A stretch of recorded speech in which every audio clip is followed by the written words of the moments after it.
The area of Fort Sheridan, Illinois, along the shores of Lake Michigan, consists of Lake County Forest Preserve land and private residences. People often wonder how this area became known as Fort Sheridan. Before the land became a military installation, it was the industrial village of St. John's. From 1847 to 1865, the site was a brick manufacturing and shipping port, producing 400,000 clay bricks a year. The Great Chicago Fire of 1871 left tens of thousands of people homeless. The mayor of Chicago declared martial law and put U.S. Army General Philip Sheridan in charge of maintaining order and building temporary shelters. In the next decade, national economic volatility and labor unrest led an influential group of Chicago businessmen, known as the Commercial Club, to successfully petition for the establishment of a permanent military garrison near the city to protect their interests.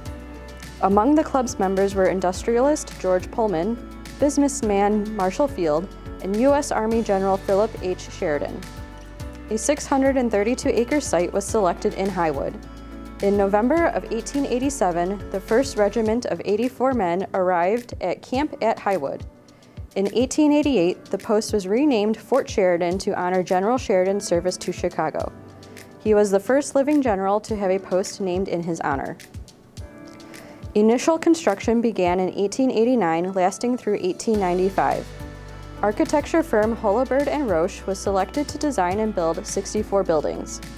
Most buildings were in the Richardsonian Romanesque style, utilizing 6 million clay bricks mined from the same bluffs as the St. John's brick manufacturing site. The most notable feature at Fort Sheridan is the tower, constructed in 1891 as an elevated water storage tank flanked on both sides by barracks. The tower originally stood at a height of 227 feet. Structural weakness was detected, and in 1949, the tower was renovated to a height of 169 feet. The tower, along with 93 other buildings at the fort, were designated as a National Historic Landmark District in 1984, one of only 2 National Historic Landmark sites in Lake County. Other buildings included in the first wave of construction were a guardhouse and stockade, officer quarters built as single-family residences, cavalry stables and squad room, and a mess hall. The land between 2 ravines was created as the parade ground. This is where trainings were held and cavalry shows were demonstrated.